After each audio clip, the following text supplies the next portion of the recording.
So what they never tell you is most studies done on diets like fasting or the ketogenic diet are done on men because women are too complicated to study. We have this huge void of information, which the small studies that are done show that, any extremes generally on women hormonally or for anyone who menstruates hormonally is really detrimental, because our bodies crave that regularity, that sense of safety. And when that's not there, that's when you start seeing those major imbalances.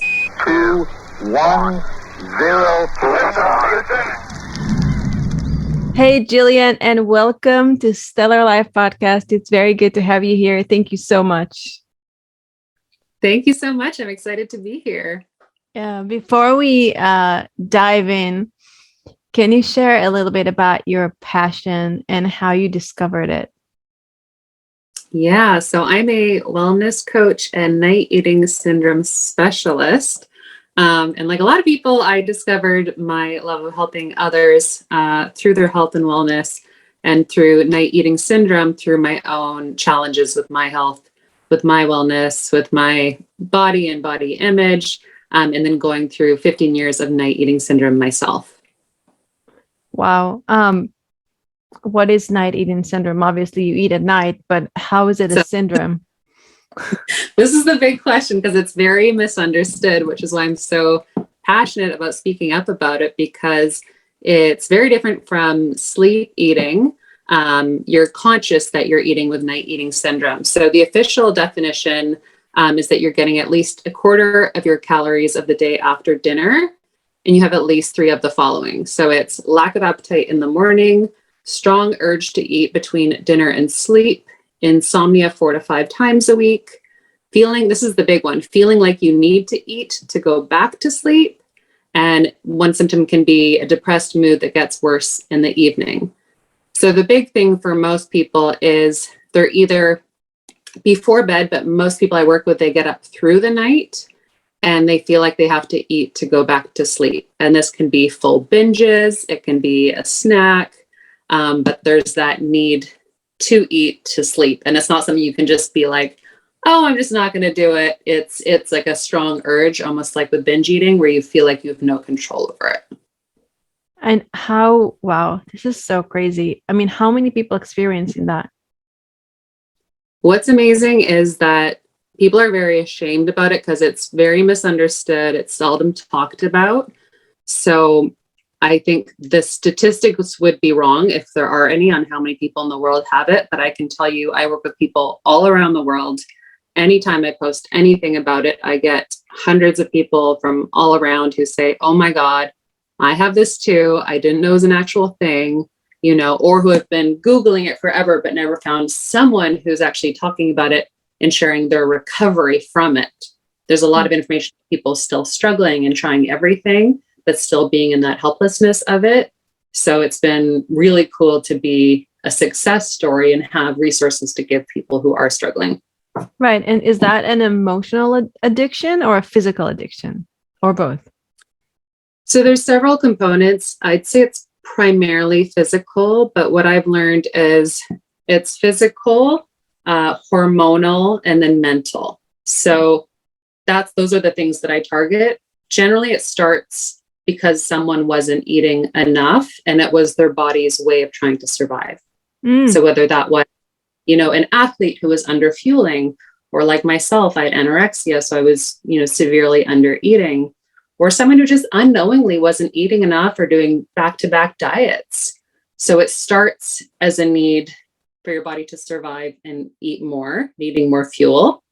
Often there's also hormonal imbalances like cortisol, stress levels being totally off, blood sugar spiking and dropping at the wrong times. And then the mental part is once it's become a habit, that neural pathway in your brain is solid. You go to bed at night, an hour later, 2 hours later, your brain goes, it's snack time. So we have to work on all those things to recover from it. So when in your journey did you have the definition, oh, I'm having this thing, I'm having night eating, it is a thing? When did you realize that?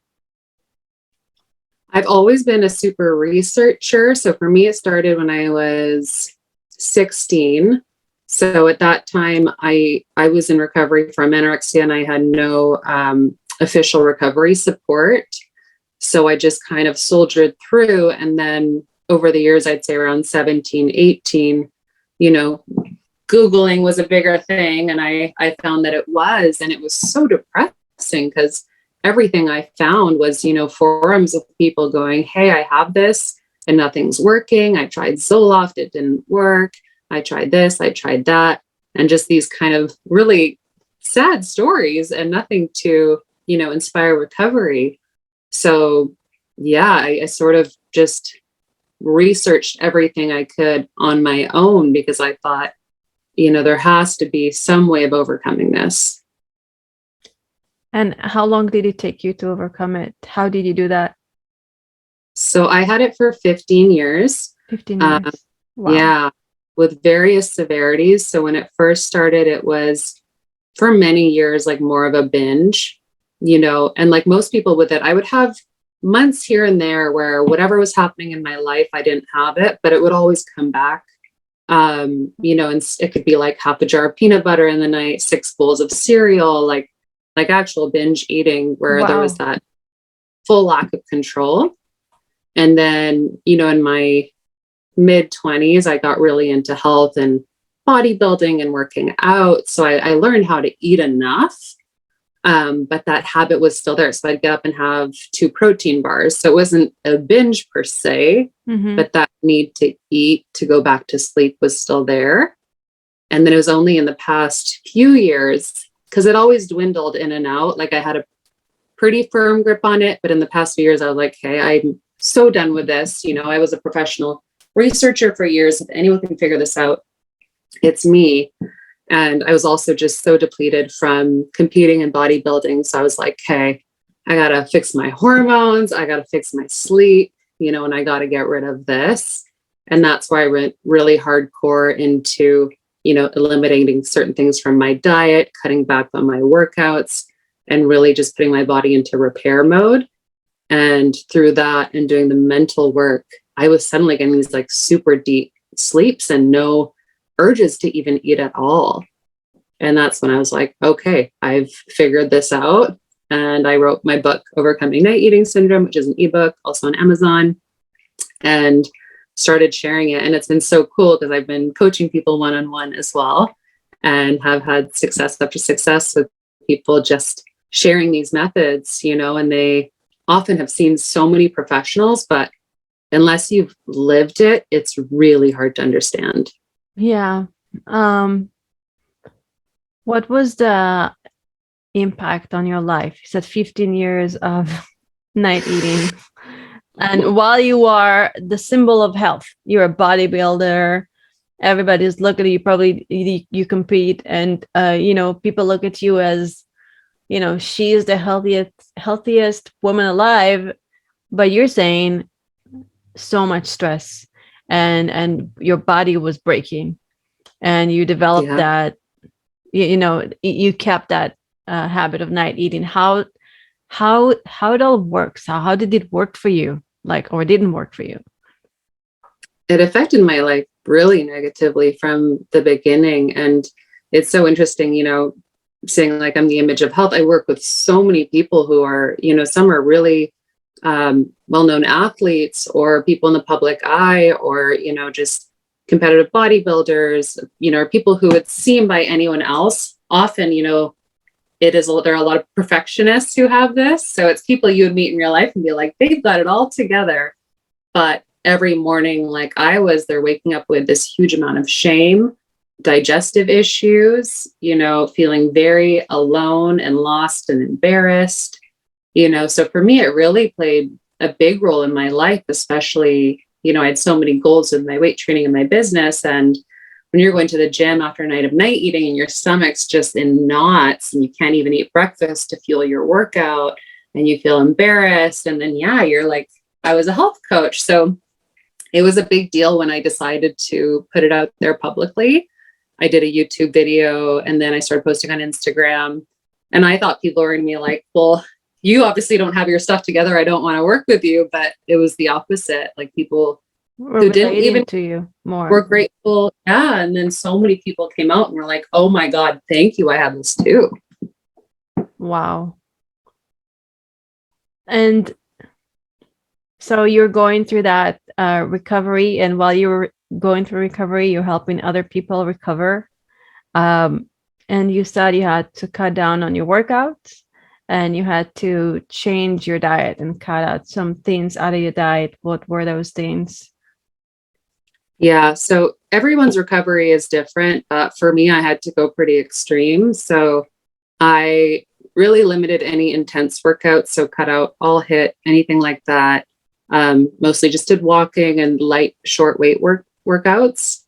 And then dietarily, and again, because my goal here is to, lower my cortisol, get my body in that relaxed rest and digest state. So I cut out caffeine, which is a huge one, sugar, and I focused on a higher fat, more natural, whole foods based diet, higher fiber, to really get my blood sugar to balance. Because at one point I even did blood tests for blood sugar every morning, and my fasted blood sugar was like pre-diabetic. Wow. So that showed that the blood sugar was a huge component. And it's a huge misunderstanding. People go, oh, you're a healthy weight, there's no way you have, blood sugar issues. But with extreme stress, you can have major imbalances and have to work extra hard to balance it. And I've seen that across the board. Wow. And did it balance all your hormones, not just the insulin? Yeah. So doing those things, I noticed my periods got better, my sleep got better, all those things that signify healthy hormones started to improve. And I don't want to check. Did you check your hormones, or you just noticed your body? I never did the official test because unfortunately they're all very expensive. To do the thorough one, and often it's good to work with a naturopath to do like a full Dutch test. Yeah. And, working for myself and always being on a budget, it's never been super realistic. So I also really trust in listening to the signs your body are giving you, which are pretty loud, especially I find with myself. So, I got to see all those things improve, and I could tell, by that alone that it was working. But again, it was a slow and patient process because, especially with female hormones, even when we make all these positive changes, it often takes about 3 months to see any difference. But over time, I really did. And again, getting that deep sleep at night was something I dreamed about my whole life, or half my life. And it was like, oh my goodness, this is amazing. And this is going to change my life. Yeah. Wow. I actually has I think it's stress. Like I started developing some gut issues and a light insomnia. So I get how sleep is so important. Like I just want to sleep for 4 days straight, please. But for me, what I just started doing, which is really helpful, is every day in the morning I do, and I used to do it a long time ago when I was more of a health fanatic, and now I'm just like, I just eat everything, don't really train. But I'm like, it's time to take my life back. And I just do every morning. I follow this book. My friend recommended it. It's called Medical Intuitive. Oh, Medical Medium? Medical Medium. Yeah, Medical Medium. Thank you so much. And he talks about celery juice in the morning. So for the last 2 weeks, I've been doing a glass of water with lemon juice and then celery juice every morning. And I am starting to feel better and sleep better. It's amazing. Like sometimes the little things can really help and affect you. And, this year was last couple of years. It's been, there was so much stress on people being isolated, talking to people behind masks and all the stress that is happening in the world today that is affecting everyone. And I'm sure it to the level of how conscious you are or not, it affects you. And I thought that I was a very conscious person, but I'm like stressed out of my mind. What's going on? This is tough. Uh, Totally. so how do you eat to balance your mood? Yeah, and that's a big thing. And, it's interesting. Like, there's nothing wrong with the protocols like celery juice in the morning, but unfortunately, that's often also promoted with fasting. And, on the female body, that can be a stressor, Yeah, for fasting. sure. And that's not something we talk about a lot. So, the Well, biggest, I'm still nursing. I can't fast. I'm not going to fast. yeah, and you shouldn't in general. So what they never tell you is most studies done on diets like fasting or the ketogenic diet are done on men, because women are too complicated to study. Because of that, we have this huge void of information, which the small studies that are done show that, any extremes generally on women hormonally or for anyone who menstruates hormonally is really detrimental, because our bodies crave that regularity, that sense of safety. And when that's not there, that's when you start seeing those major imbalances. Mm-hmm. So, food for mood, I always say first and foremost, balance your blood sugar. So, have breakfast, lunch, dinner, and 2 snacks. So, your blood sugar is never dropping, or spiking, and you're having that regular intake of food. It's crazy. Like that alone, the way it changes people's lives, where they have that regular fuel. They're no longer wanting to binge in the evenings. Their brain is fueled, their body is fueled. It makes a huge difference. And then within those snacks and meals, we always want to balance our blood sugar. So if you're having, anything carb or sugar, like say you're going to have a banana, have a healthy fat with it. So I always say, like, having a banana, put some peanut butter on it. Super simple, but make sure you're balancing that blood sugar component. You don't need to do crazy low carb. You don't need to do keto. Just when you're having those sugars, balance them out. That is also going to help your mood. And then getting all those good basic nutrients. So anything rich in B vitamins, omega are going to be especially helpful. I always say, like, if you're having a bad day, eat more eggs, eat some salmon, throw some hemp seeds in. Like, all those B omega rich foods are going to be huge mood boosters as well. Mm-hmm.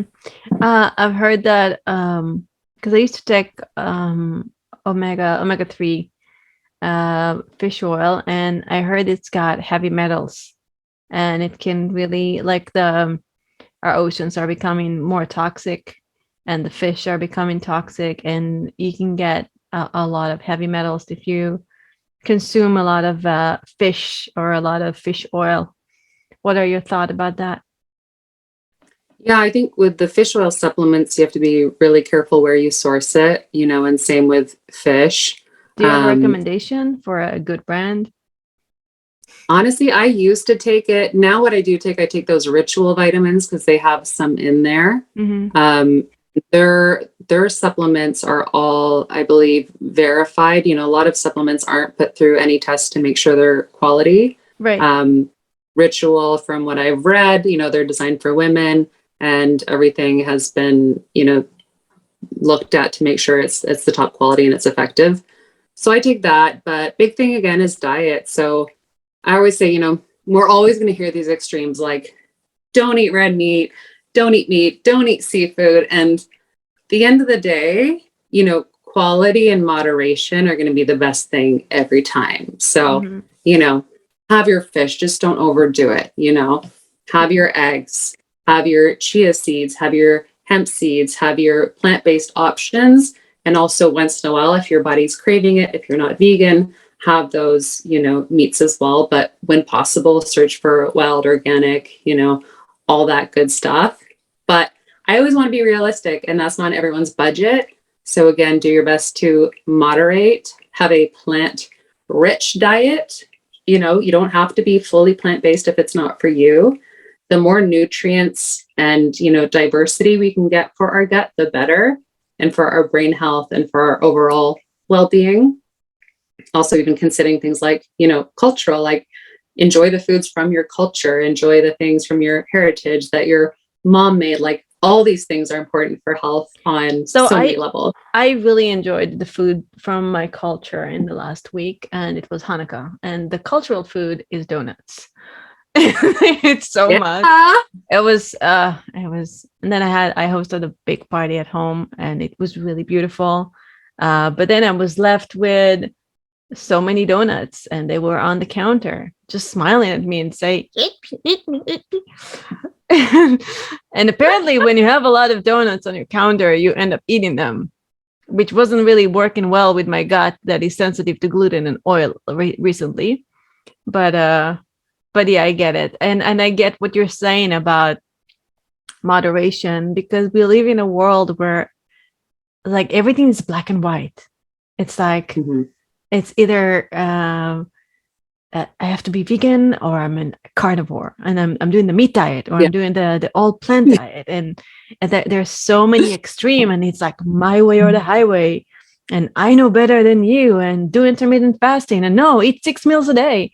There's so many diets. There is so much confusion. It's people keep forgetting that between black and white there are 50 shades of gray, and everybody has their own shade. Like we all have to, I think the key is to listen to our intuition and what works for us. For me, I have a little bit of anemia, which is it's from my heritage. And if I don't eat red meat every once in a while, don't have to eat it every day, I don't feel as good. And for some people, certain seeds or certain fruits will never work. So what's your advice on connecting to your intuition when it comes to food? Yeah, and that's a challenging thing to teach. It's something I've always, like you've been really blessed with, feeling very connected to my body and knowing what works and what doesn't.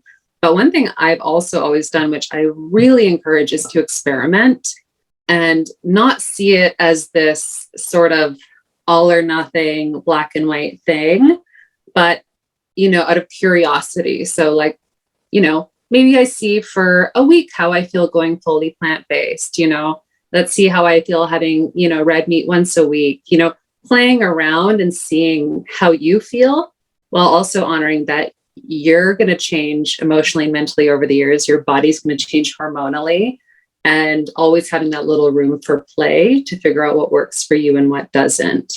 When you cut out everything at once, it is so confusing, because then you start adding things in, you don't know what's bothering you.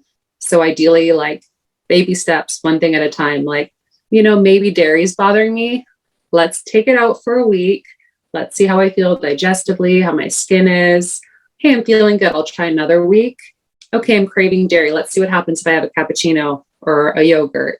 Oh, hey, I broke out. I don't feel as good, but I loved that cappuccino, so I'll just have one once in a while. Like really learning to work with your body, and also keep a little flexibility. When people come to you with the night eating problem or challenge, what is their what do they tell you about it, and what is the first step that you give them? So everyone's story is so different, and this is what's fascinating. But the general overriding similarities are that at one point in their life they were severely under eating, and then again, I see a lot of perfectionists, high achievers, who in the day might be like, I hate this word, but like super clean eaters, like really healthy to the outside eye, but often unknowingly, because we're so infiltrated with diet culture, they're still under eating and under fueling. Even if, like, for years, I would see doctors, nutritionists, not one person said you're under eating.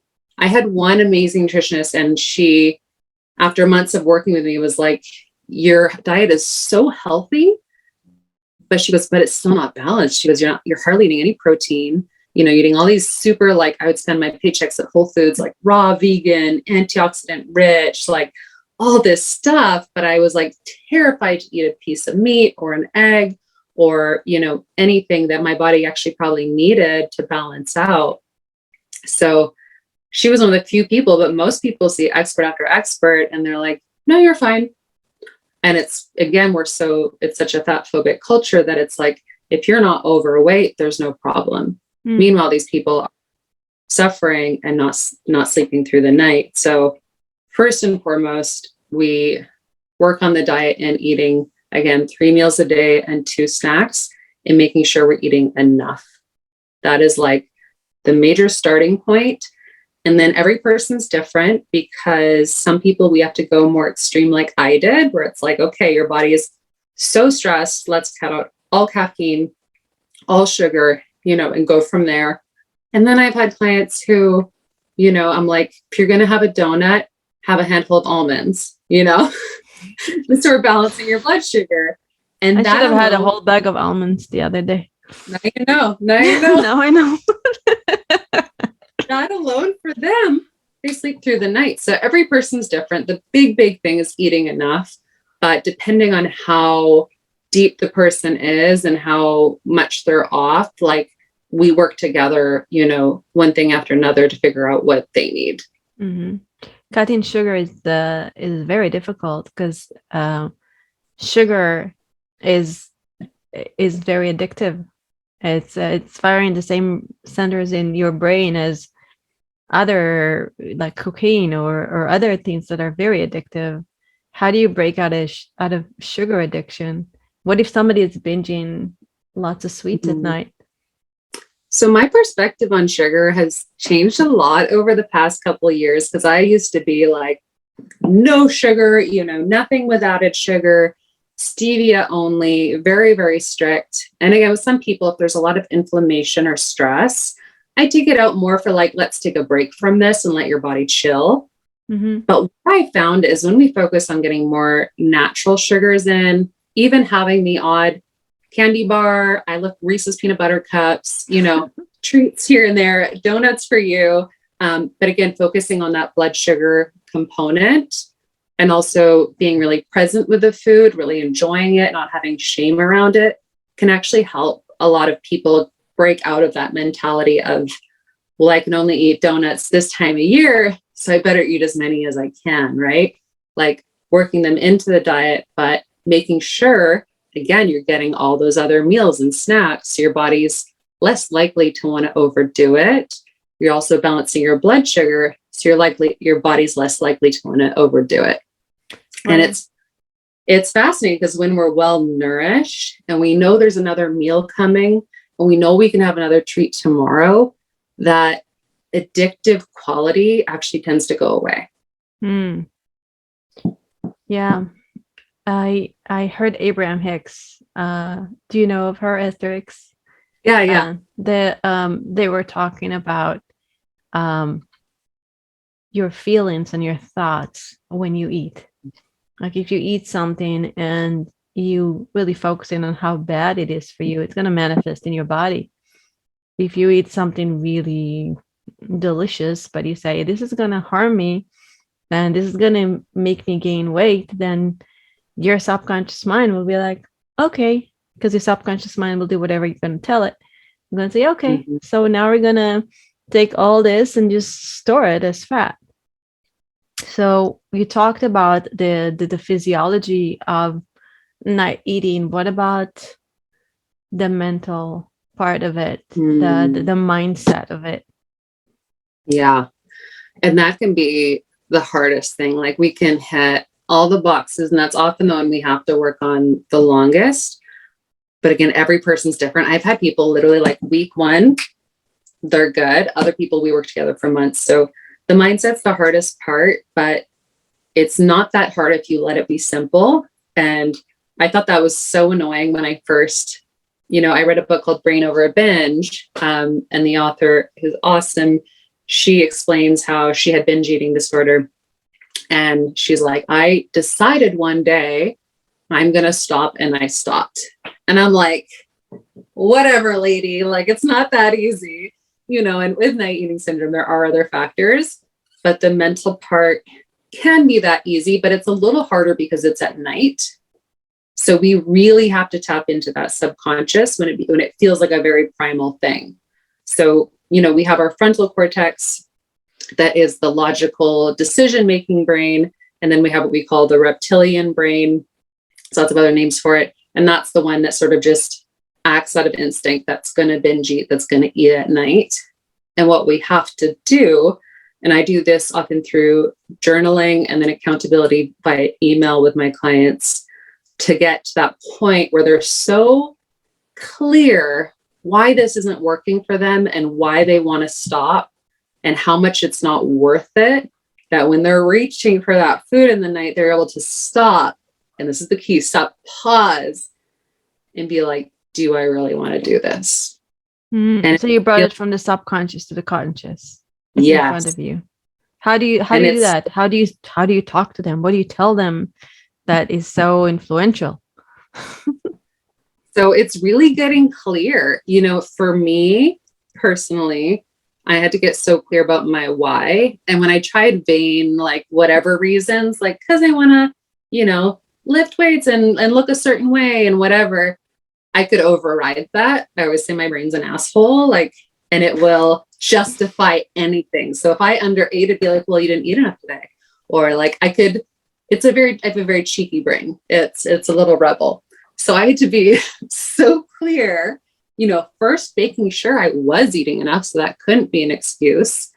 And then really clear why it wasn't working for me. And what ended up being my biggest why was I wanted to help other people. And I was like, if you're still doing this every night, your dream of helping other people overcome this isn't going to work. And it's different for everybody. Some people, it's like, I want to be able to have breakfast with my kids. You know, I want to be able to just feel more confident. But it's talking about it, writing about it so much that when that, you know, primal brain wants to act, you can't. You're just like, you know, too much that you're able to pause and stop. And what's cool is over time, we're used to taking that one highway, that one habit. But if we stop taking that highway, this new road is going to become way more convenient. This super highway that we built of going to just staying in bed and sleeping through the night is going to become our norm. So that becomes less of a thing. Tony Robbins takes people through the Deacons process, where it gets you to a place where, you know, if you're going to keep doing what you're doing, where are you going to be in a year, in 5 years, in 10 years? Of course, it's a long hour-long process, or 2 hours, I don't, you know, and people are in the room, you see them like really seeing their dark future and screaming, and there's like a room of 1,000 people that are crying. It's like, and then he takes them to a place of a compelling future of, okay, this is not happening, and now you're exactly where you want to be. Where are you in a year, in 5 years, in 10 years? And people like 1,000 people in the room are like screaming, and because our mind doesn't understand the difference between the story we tell it and the images that we make in our mind to the reality. And it can be very real. And people go away from pain and toward pleasure. And if seeing how you cannot help people being the way you are was the motivator, and running, so you ran away from that pain, and then you moved toward the pleasure of like, what is like, how am I going to show up in the world, helping so many people because I overcame my demons. And so that's really, really beautiful. And I guess what you do is you let people come up with that on their own, because when we tell people you want to do it because of ABC, I mean, it's surface. But when it comes from their heart, you ask the question, you analyze, and then they face that reality. Then the motivator is something that is like, you are awakening something in them from the inside. Yeah. And I always say permission to reassess at any time, because we change, our goals change, we change as people. And that's what I had to do. Again, I was trying these, you know, really surface things, and I realized that wasn't enough for me, you know. And I think we should always check in. You know, my reason of being changes every year as I get older. It's fascinating to watch. How do you think you've changed? Like, who are you today compared to the person you've been before? So different. Oh my God. I don't even know how to put into words, like, because I've done so much therapy and self work and inner work and physical work. Um, I I have a lot more healthy self esteem. So my need for, approval physically, in every way, whether it's, career or appearance or any of those things, doesn't really matter to me in the way it did. Obviously, in moments I'm not, I'm still human, but I'm so much firmer in myself and so clear on what I want, and my values, like it's me and my husband, my family, our potential future family, helping people and building a really solid business so that I can help more people, so everything else, it matters so much less. Like before it was so, I would say much more appearance driven and worried what other people would think. How do you take care of yourself?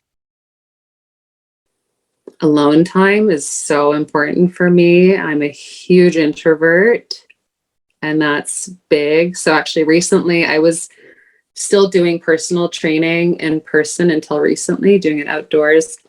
And I just realized I'm like, I love people so much, but the energy it takes me to be with people, then when it comes to doing, the night eating work, which is so big in my heart, I'm so burnt out. I can't put in what I need to. Mm-hmm. So that's a big, big self-care thing for me. And when you say take your own time, do you go out in nature? Do you meditate? What do you do? It's different every day. Yeah. I need, like, honestly, I find these days, like, because you said like the last year has been so stressful. And I was starting to feel super burnt out. So these days I'm like, have a bath, have a nap, just lie down. Lately I've just been like, lie down, read a book, even, look on social media, which isn't the best thing to do, but just something where I'm literally just allowing myself to exist without having to create and, do something that's, taking any energy from me. Yeah. But I do love nature. I mean, normally my big thing is going in nature, getting a hike in, but I'm very honest. And I'll say lately it's more resting. Yeah. Do the people that come to you, your clients, do you find that they are lacking of self-care usually? Yeah, often, as I said, overachievers. So people, working really long hours at work, moms who are just doing everything around the house, sometimes also, doing a job. So I would say that's a really big thing. And often too, a big challenge is at night, I have people create like a soothing bedtime routine. So it's like, turn off your TV, have a bath, read a book. And for some people, that alone, and I totally get this, is so hard. And what I realized for me, because it was so hard for me in the past, that sitting in my body, being aware of my body and also being aware of my emotions was too much to handle sometimes. So baby steps. Baby steps. Yeah. So I'm like, okay, maybe, instead of an hour before bed, it's 20 minutes. Like buy a book you really like, like listen to a meditation. You can still get your TV. I had one mom I worked with who was awesome. She's like, my TV and like TV snacks at night, like my bowl of chocolate chips and whatever. She's like, that's my time. So I was like, keep that then. Let's just make sure, like 10, 15 minutes before bed, you're just doing something to unwind a little. And that was enough. That was enough for her. Good. Yeah.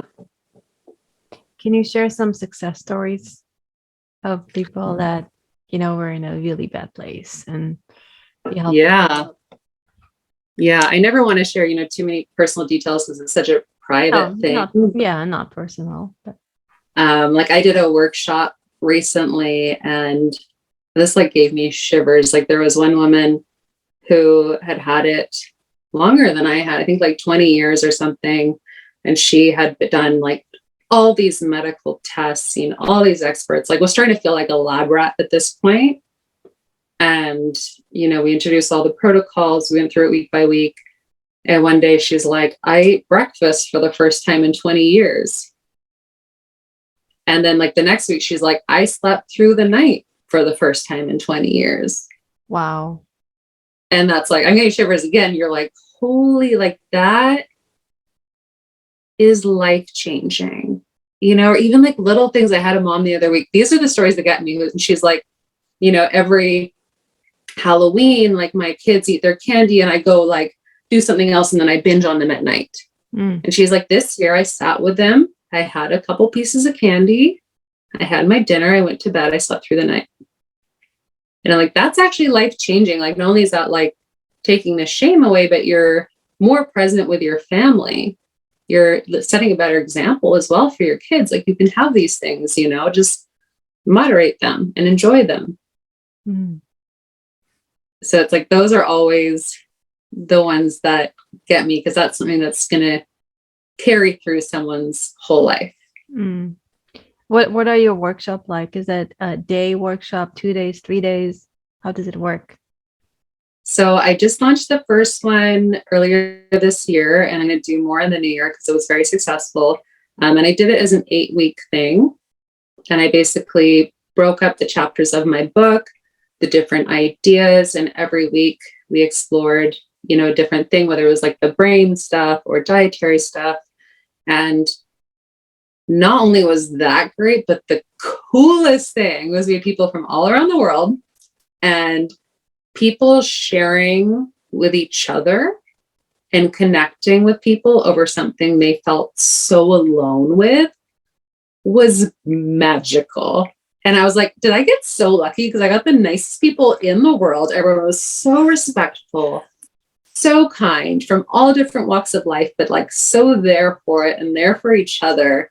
Like I was just blown away. And they really, I felt like an emotional thing for everybody. Nice. What made you do the workshop now and not before? How do you know that now it's a good time?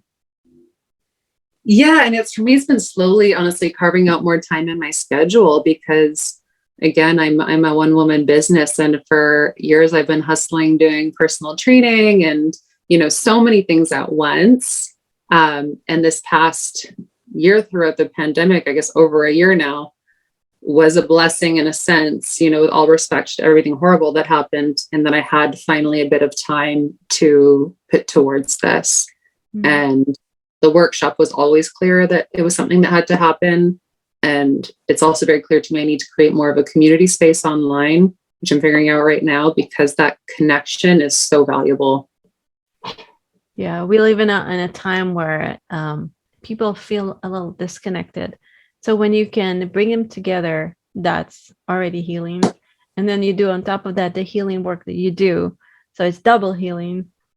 So I think it's beautiful and it's so essential and so important. So thank you for stepping up. I know it's really, really difficult to all of a sudden take the place of now I'm going to have a community. It's a lot of responsibility.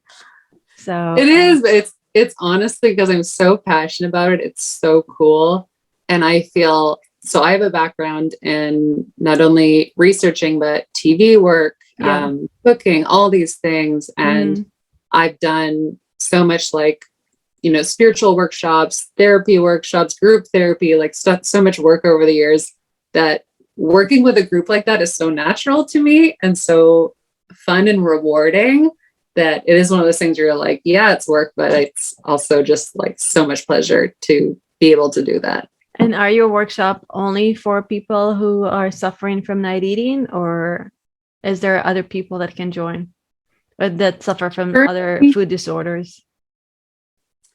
Currently just night eating, but there's room to expand there. Over the years, I've done a lot of different workshops, just health related and wellness related. And I tend to be very just in the moment about feeling what people need. So, the night eating thing is really at the forefront for me right now. But I have also been working with a lot of people with previous eating disorders of all kinds who have been through proper treatment or some form of treatment or worked with a therapist. Because again, I don't pretend to have those skills. But then they are needing support from someone who understands after that.